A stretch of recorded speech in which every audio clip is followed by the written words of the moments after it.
Welcome to the New Books Network.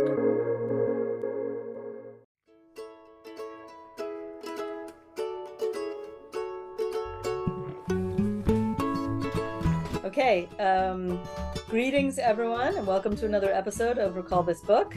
Today I'm delighted to be here again with my friend and co-producer and co-host John Plotz from the English Department of Brandeis. Hi, John. Hey, Elizabeth.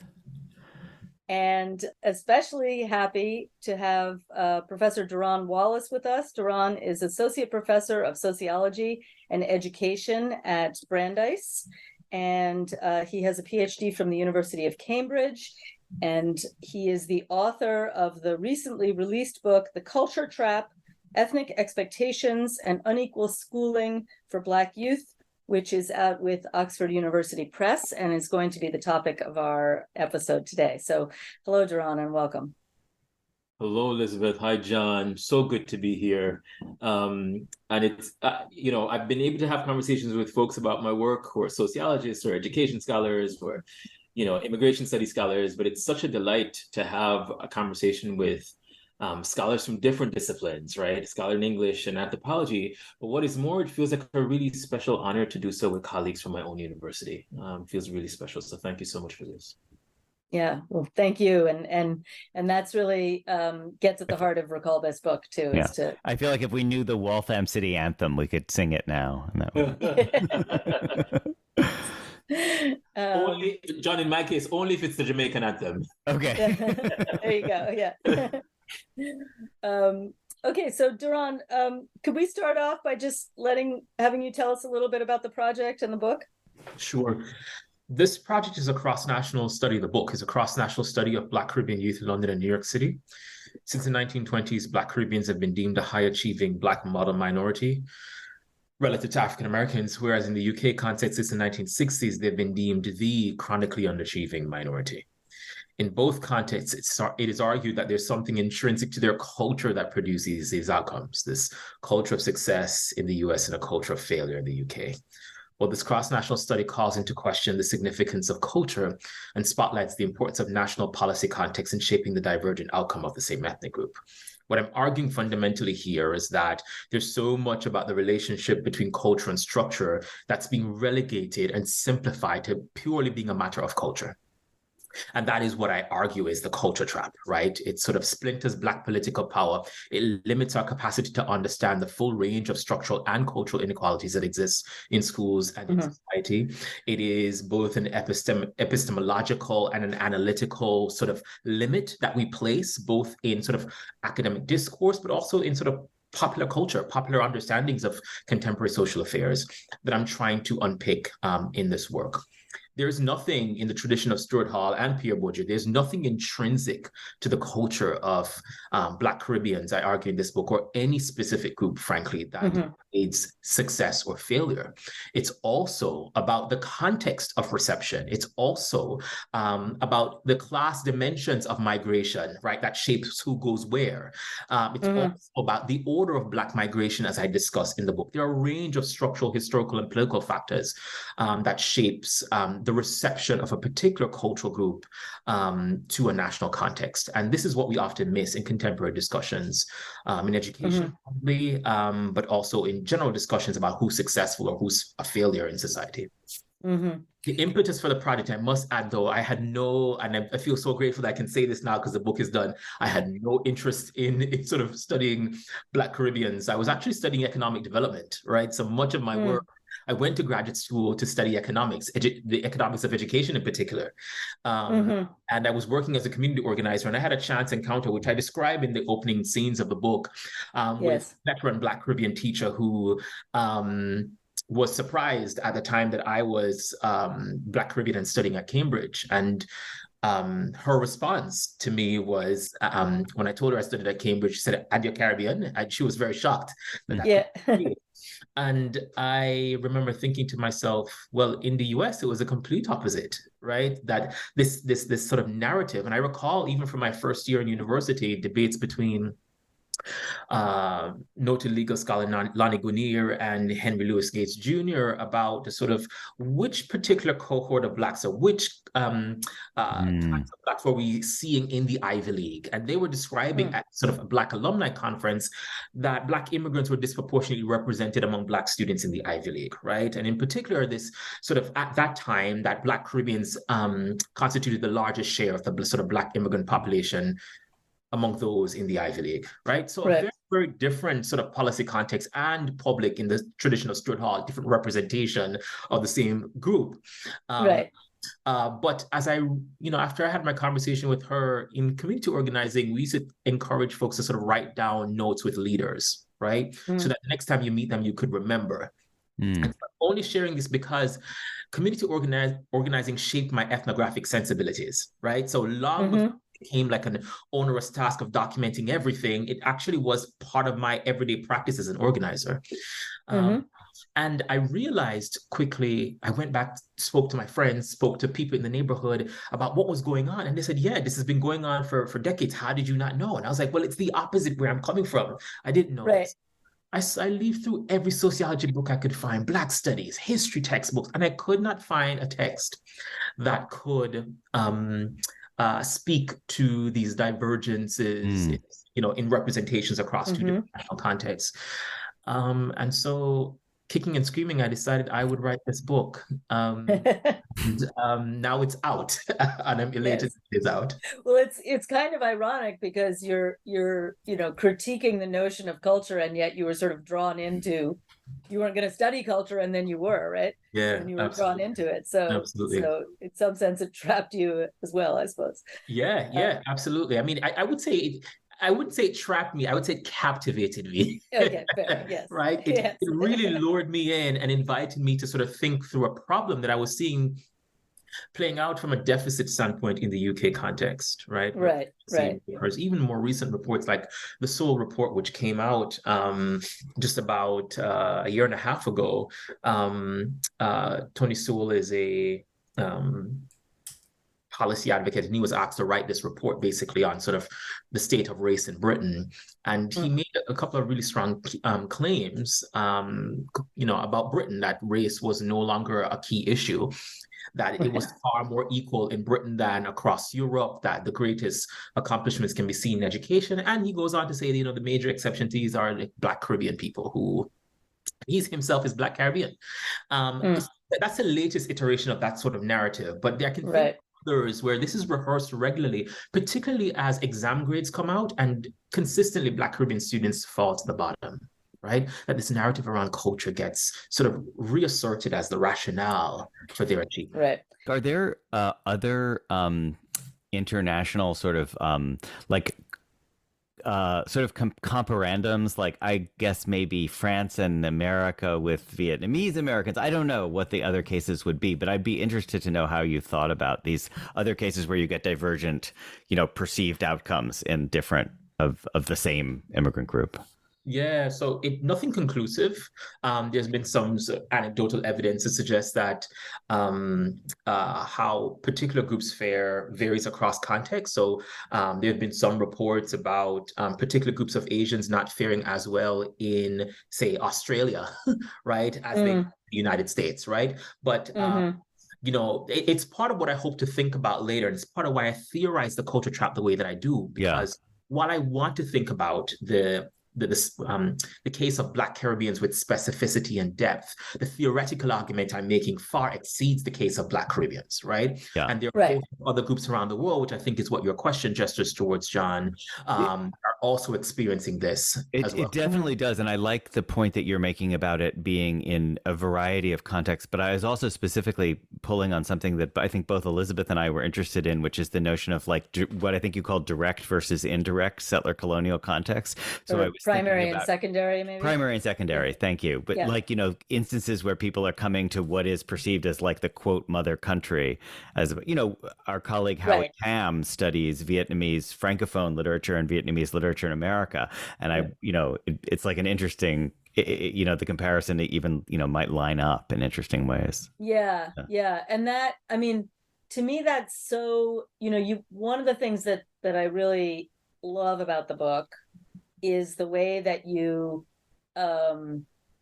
you include well, in the first place, just to say very clearly, like, it's such a striking case where, you have these very divergent situations, but both of them are attributed to culture, right? In one place they succeed, in one place they fail, relatively speaking. And in both cases it's attributed to culture. So it really, allows you to push on the implications of the culture concept and the ways in which it gets wielded so effectively. The thing about the primary and secondary that I wanted to ask you about, because I think it's so, it really speaks to this, you have sections where you talk, for instance, about, and please correct me if I'm mischaracterizing this, but that in some ways the educational system in the Caribbean, at least in the British Caribbean, is not only kind of extolling the British system as the best of the best, but also modeled after it and somewhat like it, right? So in some ways there's but I think it's also, there's this way in which you have you give the opportunity to talk about colonialism as something that is very relational, more relational than people sort of think about it sometimes. Like, it really matters that Caribbeans in New York, for instance, kind of have the position of immigrants who are not part of already a kind of colonial context. Whereas in Britain, they're colonial subjects who are kind of out of place. Or what do you think about that? Yeah, that was a that's a chapter. That's one of the chapters I almost threw out of the book. Well, I'm glad you didn't. But I'm so glad I didn't. On the advice of sort of families that were part of the study, my own family and mentors. I wanted to have a clear conversation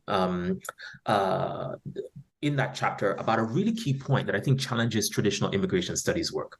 And that is, when we think about cross-national work, we tend to think you can compare those people, often immigrants or the children of immigrants, in the two host societies within which they find themselves. Yeah. And the main point I'm trying to make in that chapter is that you cannot possibly understand the experiences of Black Caribbeans in either London or New York City unless you're understanding their perceptions of the host society from the homeland. It therefore means we no longer have a two-way comparison, we have a three-way comparison. The larger point, then, is you can't understand any immigrant by simply focusing on their experiences in, New York, Miami, Paris, Amsterdam. You also must relationally understand both the circuits of power that shaped their migration to that context, but also their perceptions of that city context, that new host society from the homeland. Yeah, and that's that brought me to the analysis of sort of colonialism's impact. A lot of what I'm thinking about now is what I regard as the educational legacies of empire. The ways in which long after the sort of constitutional collapse of sort of dominant post-colonial regimes, we can start to think, our colonial regimes, and this sort of march into independence, as it were, we can think about how through the structure of schools, what we teach, how the schools are structured, the sort of how teachers extol a particular nation state or its schooling, and how it sort of imbibes a sense of belonging and even being, as it were, in a form of colonial power, but still sustaining at an effective level that colonial relation, I want to make that in my work, and hadn't seen much of that to date. So you're absolutely right, Elizabeth. In the work, I pay attention to the fact that Black Caribbeans who went to the United Kingdom were primary subjects of British colonialism, even before they went to the United Kingdom as immigrants, whereas Black Caribbeans who came to the United States were secondary subjects of U.S. settler colonialism, both the differences in the types of sort of the differing structures of these colonial relations, and the order in which they fall matters tremendously for the status and their representation in the nation state. What I'm trying to get is, again, something that you think you can simply dismiss as a matter of culture is profoundly historical, deeply structural. And, I also want to make the claim, because sociologists went through this in the late 60s, 70s, this rejection of culture that you sort of gestured towards as well, Elizabeth, following the Moynihan Report and a host of other reports that really were, advancing rather pathological views on Black families in particular. And so the critical scholars were distancing themselves from that narrative. What I'm trying to do in this moment is I want to take culture so seriously as to understand it so deeply that I must engage with its relationship to structure. Exactly. It's not dismiss culture. It's actually to take it so seriously as to understand how, not just the meaning making around it, but how it is framed and understood and structured in a particular context, right? Yeah. So that's my mode of engagement in relation to culture. And I hope that engages. And that's where what it seems to me is that's where your legacy, or the legacy of Stuart Hall and Pierre Bourdieu, and I would posit Antonio Gramsci, right? Yes, they're both connected. People, because there is no division between culture and structure, right? And therefore that sort of, or history for that matter, right? How is the culture trap constructed? What role has the state and its actors played in its development and sustenance over time? And so, the points you're lifting up, Elizabeth, makes me think about how in the 1960s, and this will be relevant for the contemporary moment, following, the passing of a whole slew of civil rights acts in, the mid 1960s, your conservative pundits drew on the case of Black Caribbeans to say, we didn't need affirmative action. Here was this new cohort of Blacks, and look at them, based on sort of economic output, home ownership, educational attainment. They were thriving. We don't need affirmative action, right? They were arguing because this group just had the right cultural stock, as it were, and to motivate them towards success. Which is also an argument saying that the U.S. is really not racist, right? Precisely. Fundamentally, this is not about race. It's both about dismissing this sort of weighted category of race or anti-Blackness in particular, but just to say it comes down to a fundamental matter of one's sort of inner beliefs and drives, as it were, which just fundamentally limits history once again and what shapes the presence and experiences of Black folks in the U.S. up until that point. Right. So can I actually use that? This is sort of an ignorant question because I'm just desperately trying to remember the way the rhetoric of the Moynihan Report, like in the original report, and then how it was taken. But could you just tell us more about that phrase, culture of poverty? Because one of the things I really like about your work, Derron, I think Elizabeth also likes it, like this notion that race, class, gender, and then the sort of the triad plus this possibility that culture exists as a kind of shadow category there. But the phrase culture of poverty, and you should correct me if I'm wrong, the way I remember it with the Moynihan Report, it's almost as if the word culture there has a bit of a shifter effect where it's attached to poverty, as if what's being perpetuated is like the endemic nature of being poor. Do you see what I mean? Rather than it being a separate category. So, which is certainly a way of like deflating or deflecting Marxist class-based critiques, because instead of seeing poverty as something that's an attribute of a class system, you see it as like inherent. Right. If people just read to their kids more, then precisely. Yeah. And then which groups get represented as having that culture of poverty? I think that's the part, right? It's on one hand, there's this loose open-ended category that is the culture of poverty that can be attached to any group, finding themselves steeped in poverty, right? But we know, owing to the structures of American society, disproportionately who those people are. Yeah. And more than that, we know the media's commitment to the repeated representation of those groups as being the ones in poverty. Yeah. Right. Yeah. And so there's this sort of so does culture just become a cover? Oh, sorry. Go ahead. It's fundamentally racialized, to your question. Yeah. Right. So we attach the culture of poverty, yes, though we know it's theorized as being relevant to a whole host of groups. It's seen as a representation of Black people in particular. Right, exactly. Right. And that's fundamentally the problem, right? It's not. So on one hand, when you read the text, and John, you may appreciate it's about interpretation on one hand, but you could also argue that it's about its deliberate slyness, as it were, right? Its capacity to encode multiple meanings, right? That allows it to have sort of traction in the sort of public political discourse, but at the same time in sort of popular culture media representation allows us to sort of reinforce dominant deficit perspectives of a particular, not simply a class group, but a racialized group. So apropos of interpretation, this sort of comes to one of the things that I think is so interesting in your work, and where you're crisscrossing this question of ethnic expectation and the culture trap in a couple of different ways.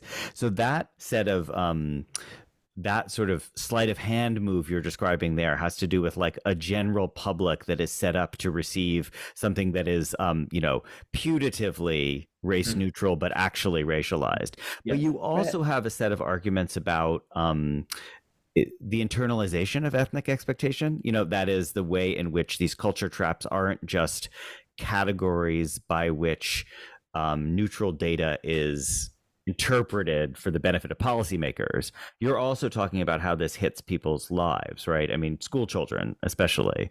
Can you say more about that? Is it, is that where the rubber meets the road? That is when people come to get inculcated into the notion that they're culturally marked in one way or another?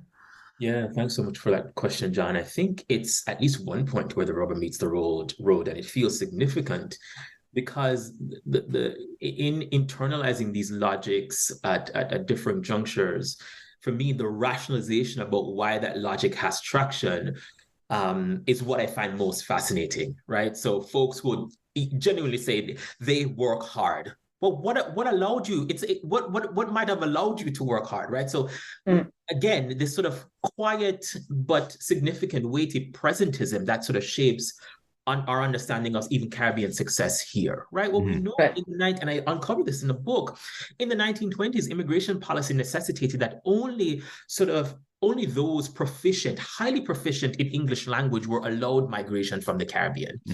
Then becomes a code for recruiting the sort of middle classes and the elites to come to the United States. But rather than being represented as sort of middle class Black Caribbean people, they're simply seen as it's Caribbean culture.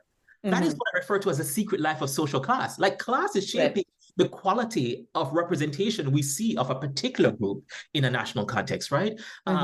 People, when students, when teachers think that this is just a matter of culture, when social class is playing such a profound role and they're not able to see it in some cases, that's when it hits me the most. What I also found most moving in my in the context of doing this ethnography was just how much young people saw. I was floored, right? I spent a lot of time as a professor working with young people, but I walked away with a really clear sense that young people are savvy political actors, whether they have the vote or not. And they're able to recognize structural and cultural inequalities that were sedimented and regularized for teachers. And at least in the last chapter of the book, which I think is where a lot of things come to a head, the class clown becomes, the teacher's chief critic, challenging him on what he describes as you're using our culture against us.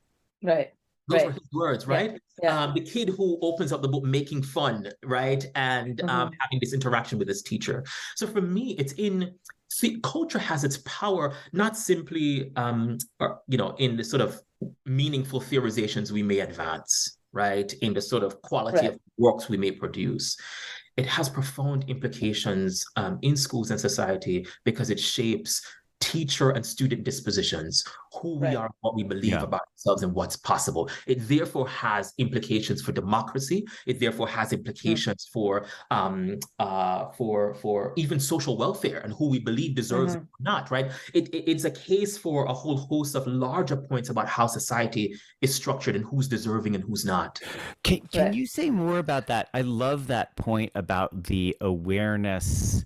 It almost reminds me of like the Lukács argument about reification in the class consciousness of the proletariat, where he basically says that you need to be in the position of the proletariat in order to have the correct structural understanding.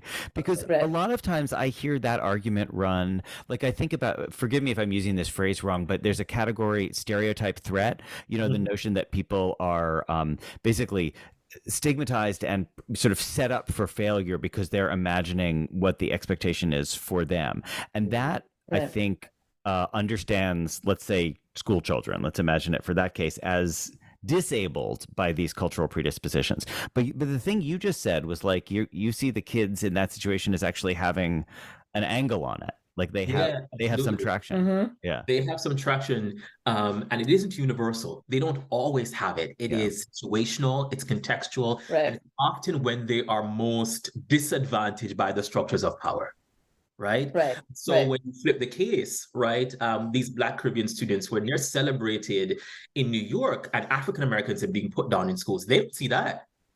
Right. That is not as concerning to them. But when their teacher starts to use their culture as what the sociologist Diane Ray regards as an ideological whip, as a way for getting them in line, they see that and want to resist it. More than that, as I bring up in the sort of gender chapter, and this was peculiar for me as well, in a cross-national study, you often expect to say, things are different. But in that chapter on gender, I was like, wow, they're actually, what the Black Caribbean boys are experiencing in both London and New York is the same. And what the Black Caribbean girls in London and New York are experiencing is the same. And the point and I can unpack this a little bit. I want to stay germane to the point you're making, or the question you posed, John. Yeah, but just say a little more about that because it was so interesting. Yeah, so what let me make the point first, and I'll use examples. The boys did not recognize how the general concern about, Black boys being a beleaguered party, this underachieving group needing all this help, how it afforded them levels of privilege in school. They didn't see it.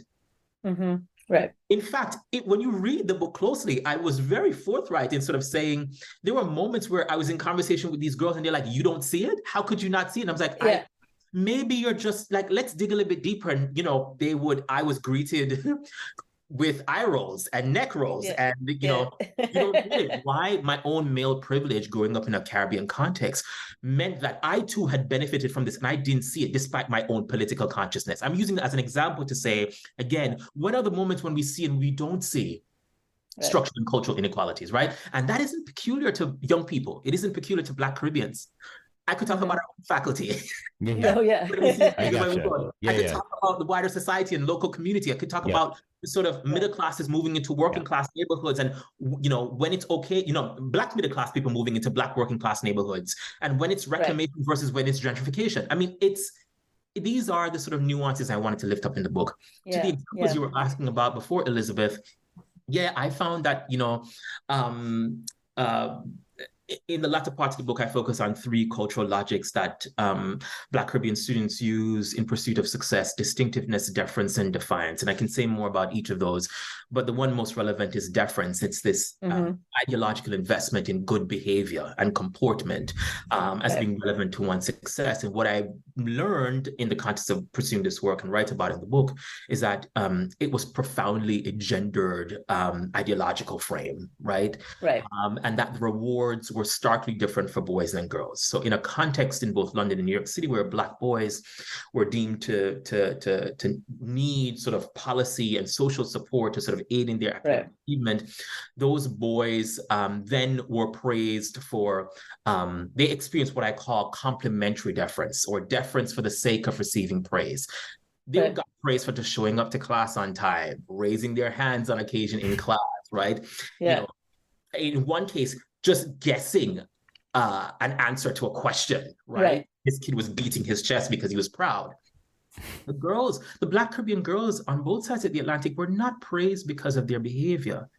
They practiced what I call compulsory deference, right? And that's because they did not receive praise by virtue of behavior because they're supposed to be deferential. They're girls, right? It's a compulsory formula. That's what girls do. You fall in line.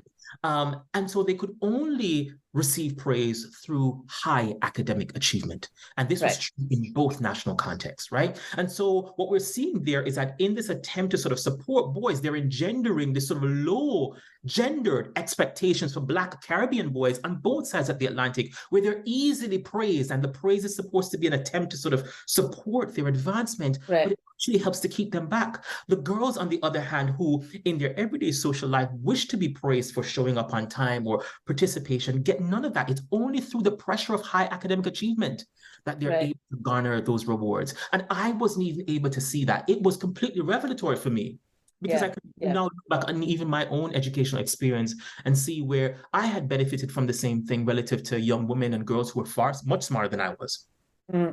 but my good behavior was rewarded, right? And I was encouraged, right? So as you're describing it, it's not exactly a benefit, right? Because if the effect of it is a kind of it is a negative payoff, because I would say, but it's both and, because at least in real time, the immediate reward is that the teacher is recognizing that student, that boy, in a way that she or he or they would not recognize a girl. Right. In real time, particularly in the context relationally among students, they can recognize that something is different there. Right. Even though over the long haul, it helps to sort of limit. It's putting a cap on sort of behavioral expectations for Black Caribbean boys, because boys will be boys. They're going to be silly. They're going to run around. They're going to do. They're going to be unruly. And that's again, that's not unique to just Black Caribbean boys. Or no, I mean, I can name a whole host of boys. It reminds me a lot of parenting expectations, for instance, of both my husband and I had full-time jobs when the kids were little, and we shared the caretaking, but every time, and he would say this himself, right? Every time he did anything, it was like, oh, it's so incredible, that's such a great dad, right? Whereas I was always on the very much on the teetering margin of acceptability for I have come to learn, this is more on the personal side, but my partner and I, my wife and I, we joke about this, because she's very sort of very diplomatic and very incredibly thoughtful. But if you want to upset her very quickly, begin praising me for basic parenting. Oh my God, right? She loses it.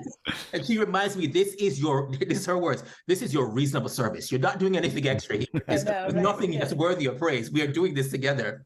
But it's again, another case, another example of how that very gendered logics, right, travel across time and space and across a whole host of ethnocultural groups. And these are some of the dynamics that could quickly get dismissed or relegated or simplified to merely being a matter of culture, that I want us to see how both race, gender, and social class shapes the representation of cultures across contexts and across time. Right. That's fantastic. So maybe this is a great moment to shift to our recallable books section of the episode. And Derron, are you ready? Do you have something for us? Yeah, there are a few pieces that come to my mind. Can I name at least three? Is that okay? Yeah. So one that's had a profound impact on me is Bernard Cord's How the West Indian Child is Made Educationally Subnormal.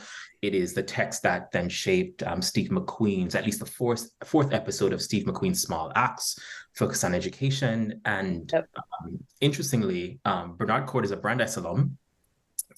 He's also from the Caribbean, and he did his work in the very area I wrote this now. Really? So that's amazing. World aside, when we connected afterwards, I was like, this is uncanny.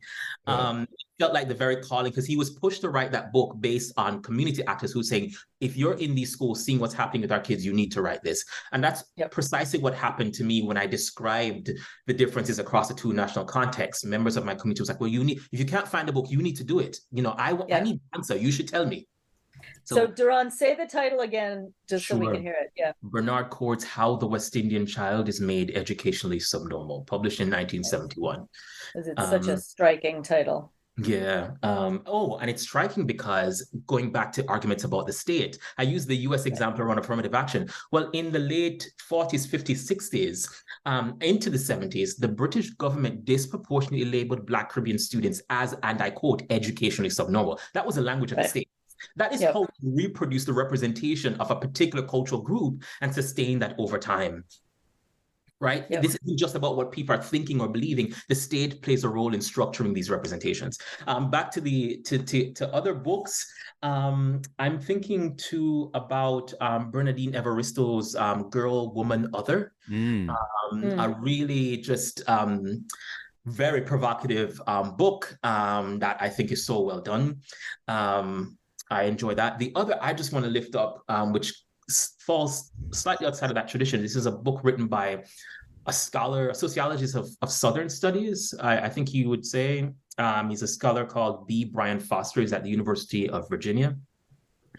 His book is called I Don't Like the Blues, Race, Place, and the Backbeat of Black Life.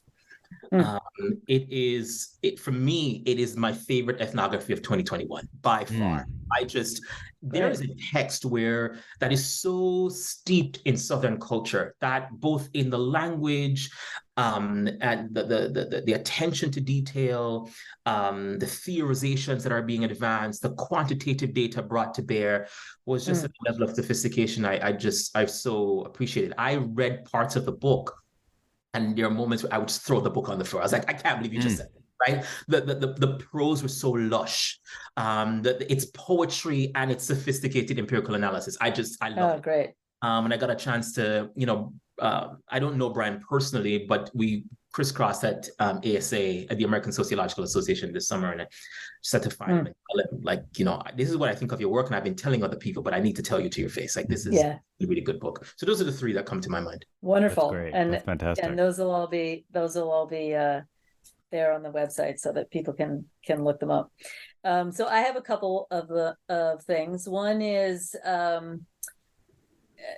John might laugh because this is my it's either Anthony Trollope or Michel Rolfe trio with me. It's like pretty much goes back and forth between the two. So in this case, an essay, a kind of a difficult essay, but brilliant, by the late anthropologist Michel Rolfe trio, which is called Idea Culture, which is about the culture concept and in the United States.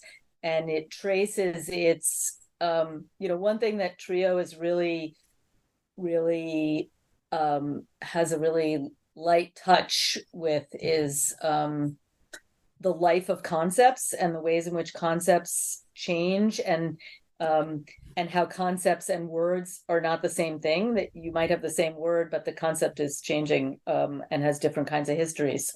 And we really see that with culture. And he talks about the ways in which the concept of culture in a kind of Boasian tradition in anthropology was really developed, not perfectly, and certainly in ways that are of its time, but quite pointedly to intervene in a conversation about race as an anti-racist project, and the ways in which that shifted to the kind of use of culture that you're documenting, where culture is actually a way of avoiding talking about race, and race comes in through the back door in a sense, right? So really fascinating essay. Not one of the ones that is normally read by trio, so I think a really good one. And then the other thing I was going to suggest, and you were, if we had more time, or maybe later over drinks or something, I want to ask you, because you were a little reticent maybe on this, how you felt about this, but The Wire, the TV show The Wire. You laughed. But it wasn't me, right? It was the participants in the study. Sorry? So you're saying I'm reticent. I wouldn't say it's necessarily me, it's the participants in the study, right? And what they were. You said something about The Wire. You have it as a representative, if I understood you right, of a certain kind of representation of the ways in which the U.S. educational system treats Black students, and I'm just curious how you think about that. Right. For instance, there are other. And now I'm going to forget the name. I think it's Stand and Deliver is the name of the movie, right? The other movie that you describe in that. Lean on Me. Yeah. Right. And I think what I'm trying to say is it's participants who are bringing these up.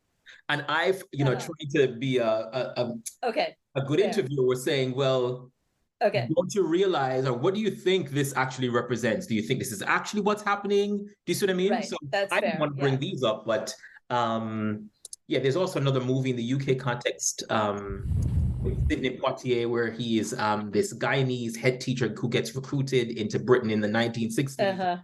Right.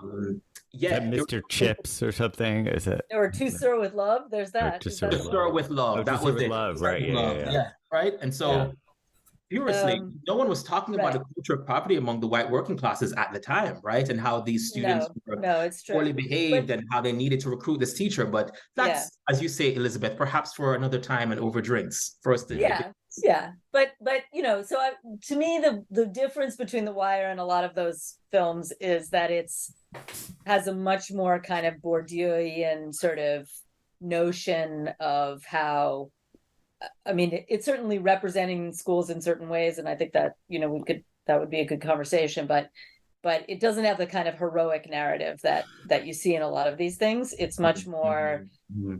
Everybody's kind of playing the hands they're dealt. They're all quite complex actors, and that's what I love about it. So that it has this sort of degree to which its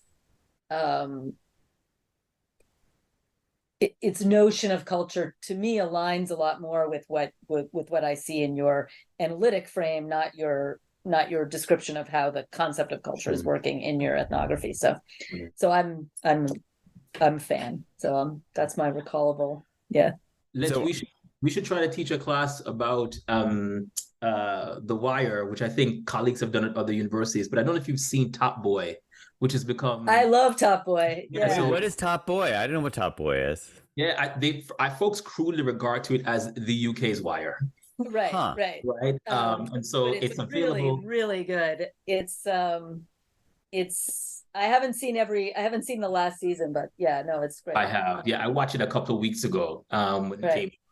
But yeah, John, you should watch it, and then we can have a quick conversation about it. That sounds great. I'm excited. I'd be remiss if I didn't mention at least one text by Stuart Hall, and I'll close this piece, The Fateful Triangle by Stuart Hall, Race, Ethnicity, and Nation, based on lectures he gave at Harvard. I found to be really, it's among his lesser known works, but I think it's just so rich in its theorization of race, ethnicity, and the nation state for the reproduction of sort of structural and cultural inequalities. And so, I don't think at least in sociology, there's been this awakening over the past 8 or so years in sort of thinking through the relevance of Du Bois as a sociologist, as a number crunching sociologist. And as I say this, there are historians sitting down, shaking their heads saying, we've known this the whole time. Yeah, right. Sociology has sort of finally come into this moment, or US sociology has finally come into this moment. And what I strongly believe is just as Du Bois has sort of been brought into the center of sort of US sociology, I think Stuart Hall deserves the same in British sociology, right? And that he too ought to be taught as part of the canon. Instead, he gets relegated to simply being a matter of cultural studies that isn't necessarily cultural sociology, right? And we know very disciplinary boundaries cultural studies aim to challenge in the first place, right? And to draw on the tools of literature and of art and a film that sociology in and of itself couldn't provide. And so for those reasons, I think this text is one I'd recommend to anyone interested in cultural studies broadly or to cultural sociology specifically. Fantastic. Okay, well, always good to end with Stuart Hall. So, so I just want to thank you, Derron, so much for taking the time, and thanks to John, and thanks to our listeners. Thank you, Elizabeth and John. I've enjoyed this. Thank you. Wonderful. Recall This Book is the creation of John Plotz and Elizabeth Ferry. Sound editing is by Kamaya Bagla, and music comes from a song by Eric Chaslow and Barbara Cassidy.